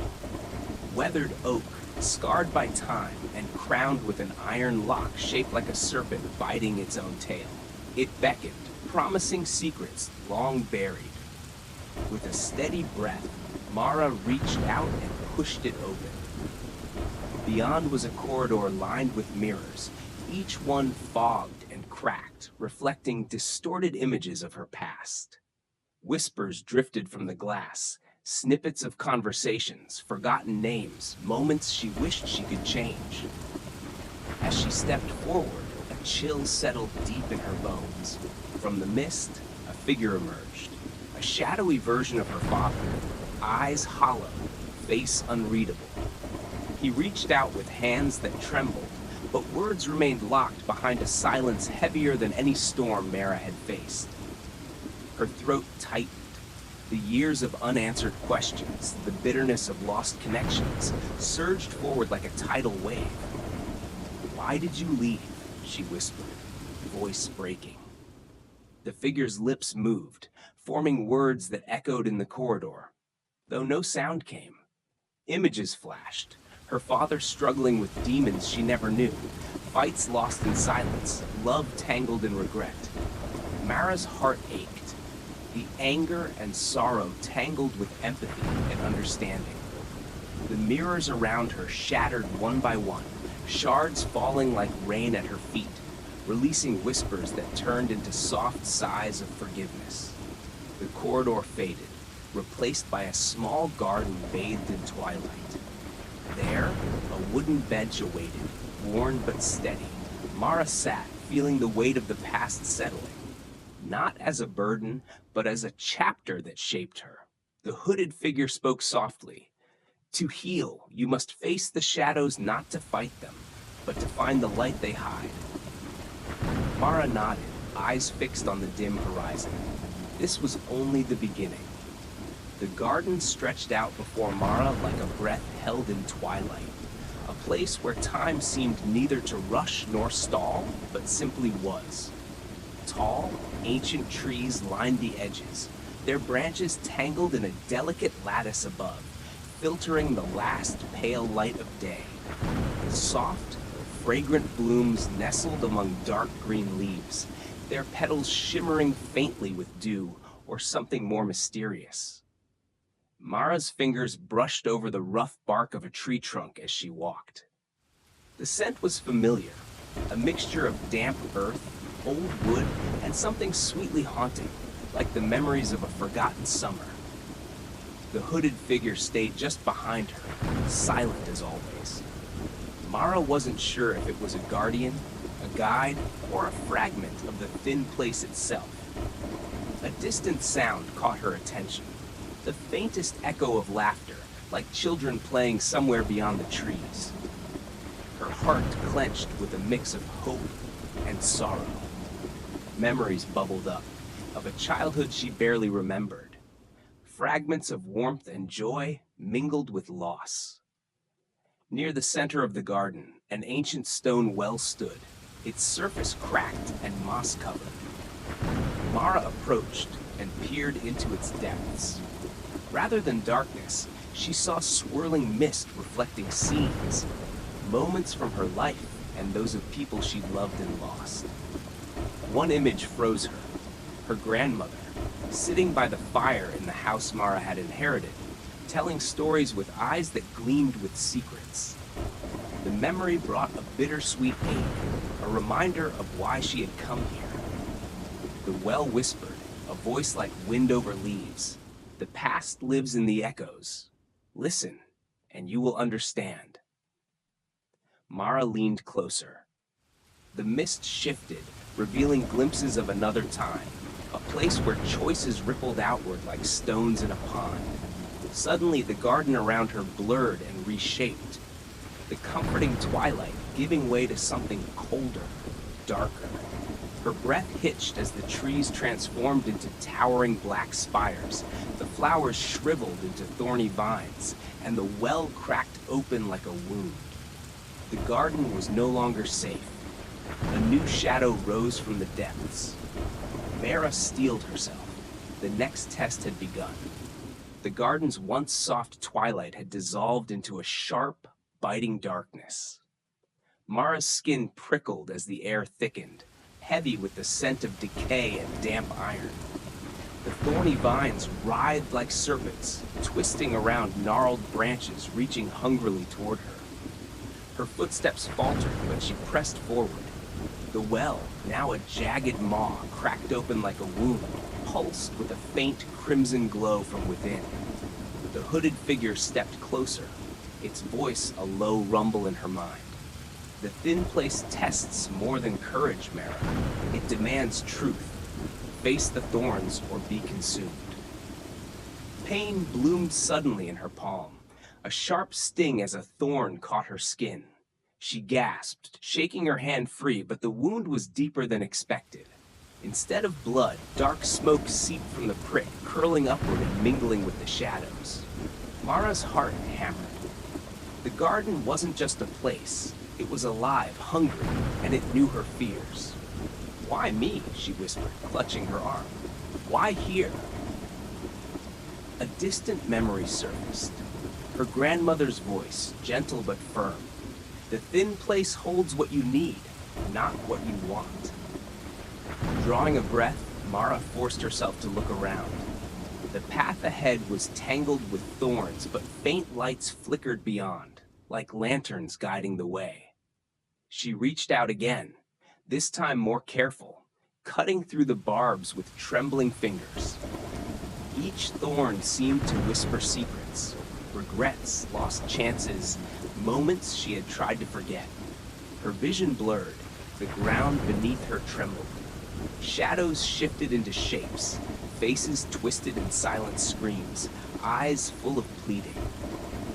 Mara's resolve wavered, but she clenched her jaw. "I'm not afraid," she told them, her voice trembling but clear. The faces stilled, the thorns paused their reach, and the crimson glow from the well pulsed stronger, like a heartbeat. Suddenly, a figure stepped through the shadows, tall, spectral, with eyes like burning coals. "You carry the weight of more than your own sins," it said. "Will you bear them to the end, or turn away?" Mara swallowed hard. The path ahead was perilous, but she had no choice. Her journey through the thin place had only just begun. The spectral figure's fiery eyes burned into Mara's soul, exposing every doubt, every hidden scar. The garden seemed to hold its breath, waiting for her answer. "I will bear it," Mara said, voice trembling but resolute. "For the ones I've lost, for the ones I still can save." A slow, almost imperceptible nod came from the figure. The thorned vines recoiled slightly, parting to reveal a narrow path shrouded in mist. Mara stepped forward, every muscle taut with tension. The air grew colder, the mist thickening, swirling around her feet like restless spirits. Whispers echoed, soft at first, then rising to a chorus of sorrow and warning. Her steps quickened as shapes flickered at the edge of her vision, shadowy silhouettes, barely glimpsed but unmistakably watching. She clutched the small pendant her grandmother had given her, its warmth a steady anchor. Suddenly, the ground gave way beneath her. She fell, heart pounding, as the world spun into darkness.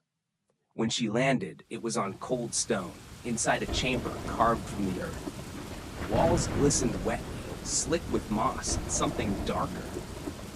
In the center lay a pool of still black water reflecting a sky she could not see.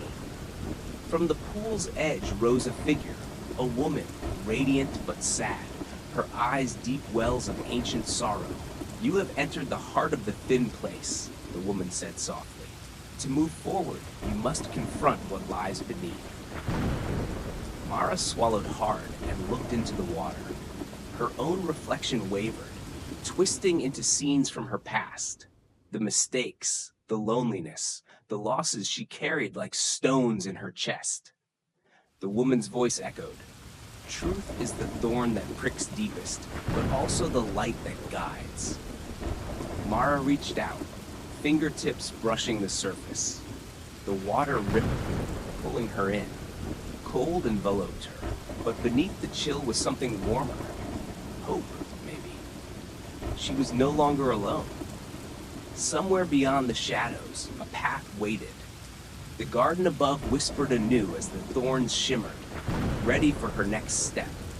The coldness of the water seeped into Mara's bones, yet beneath the chill she felt an unexpected warmth, a fragile ember in the deepest dark. She sank slowly, eyes fixed on the rippling surface above, where the faintest glimmer of light trembled like a distant star. Then, as if drawn by an invisible thread, she found herself standing inside a vast cavern carved from shadows. The walls pulsed softly with a living darkness, breathing alongside her. The air was thick with silence, but it was not empty. Whispers curled like smoke around her, fragments of memories and forgotten dreams. Mara's heart hammered. She knew this was the true thin place, the fragile boundary between the world she'd known and the one that lurked beneath. Ahead, a figure waited. A man, tall and gaunt, his face hidden beneath a hood woven from night. His voice was a low echo that seemed to come from everywhere at once. "You carry pain that weighs like chains," he said, "but only by facing it can you step beyond the veil." Mara clenched her fists. "I'm tired of running." The figure extended a hand. "Then take it, but beware. The journey will unravel the threads of your life. Some truths will wound you more than the shadows ever could." She hesitated a moment, then reached out. The instant their hands touched, a surge of memories exploded behind her eyes. Faces she had lost, moments of regret, all the unspoken apologies and the aching loneliness that had carved hollows in her soul. Tears blurred her vision, but as the memories flowed, a strange clarity began to form. Each pain, each loss, was a part of her, no longer something to hide from, but to understand. The hooded man nodded slowly. "You have begun." With a sudden motion, he pulled back the hood, revealing eyes that burned with fierce kindness. "I am the keeper of the thin place, and now you are one of us." The cavern walls shimmered, and Mara felt herself being pulled forward, through the veil, toward a world both terrifying and breathtakingly alive. And in that moment, the garden above sighed, the thorns folding back to reveal a path bathed in dawn's first light. Mara blinked against the pale light that filtered through a canopy of twisted branches. The garden had changed. The thick, cruel thorns were now soft and flowering, their sharp edges dulled by morning's gentle touch. A warm breeze stirred the air, carrying scents of earth and rain. She stood at the edge of a narrow path that wound through the garden like a whispered secret. Somewhere beyond the thickets, a distant melody hummed, faint but steady, like a heartbeat. Her fingers brushed the petals of a glowing flower, its light pulsing softly like a slow, steady breath. The warmth of it seeped into her skin, reminding her that the thin place was not only a realm of shadows, but also of fragile hope. As she stepped forward, the path shifted beneath her feet, revealing images etched into the dirt, fragments of memories she hadn't realized she still carried. The faces of strangers, friends, and old lovers flickered like phantoms, some smiling, others weeping. A sudden rustle drew Mara's gaze upward. From the branches above, a small bird with feathers shimmering like molten silver watched her with bright, knowing eyes. "Welcome back," the bird chirped, its voice soft and clear. "You have crossed the threshold, but the journey is far from over." Mara swallowed hard. "What happens now?" The bird tilted its head, then fluttered down to land on a nearby stone. "Now, you choose. To stay in the light or to walk deeper into the shadows. Both hold truths, but only one leads to peace." A chill ran down Mara's spine. The choice felt heavy, as if the fate of more than just herself rested on it. She took a deep breath, feeling the weight of all she had lost, and the fragile hope that still flickered within her. "I choose to keep going," she said quietly. "To find the truth, no matter where it leads." The bird nodded solemnly. "Then follow me." With that, the silver-feathered guide took to the air, and Mara followed the winding path deeper into the garden, toward the unknown. Far off, the first rays of dawn broke through the clouds, painting the world with a promise of new beginnings. Mara's footsteps echoed softly as she followed the silver bird deeper into the labyrinthine garden. The air grew cooler, and shadows lengthened beneath the arching boughs. The melody she had heard before now grew clearer, a haunting lullaby carried on the wind, woven with threads of sorrow and longing. The path twisted sharply, revealing a clearing where the ground shimmered like glass, reflecting the sky above. In the center stood a solitary figure, a woman draped in a cloak as dark as midnight, her face hidden beneath a hood. Mara hesitated. Something familiar stirred in her chest, a pulse of recognition she couldn't place. The cloaked figure lifted a hand, revealing a small, ancient key that glimmered with faint blue light. You have come far, Mara, but the thin place tests all who wander here. The silver bird fluttered beside Mara, whispering, "This is the gatekeeper. To move forward, you must unlock the door within yourself." Mara's eyes flicked between the key and the woman. What door? The gatekeeper's voice was soft yet firm. The door to your deepest fears and truths. Only by facing them can you cross the boundary and find what you seek. Memories surged, faces lost to time, failures that haunted her dreams, moments of loneliness and doubt. The weight of it pressed down, but beneath it, a fragile thread of courage began to glow. She reached out, taking the key. It felt warm, alive in her hand. With trembling breath, Mara stepped toward a shimmering arch that materialized beside the gatekeeper. A doorway woven from light and shadow. She placed the key into the lock, and a pulse of energy rippled through the air. The door swung open, revealing a corridor lined with flickering candles, each flame a memory, a choice, a moment in her life. Mara stepped through, the silver bird soaring above as the door sealed behind her. The journey into the heart of the thin place had only just begun.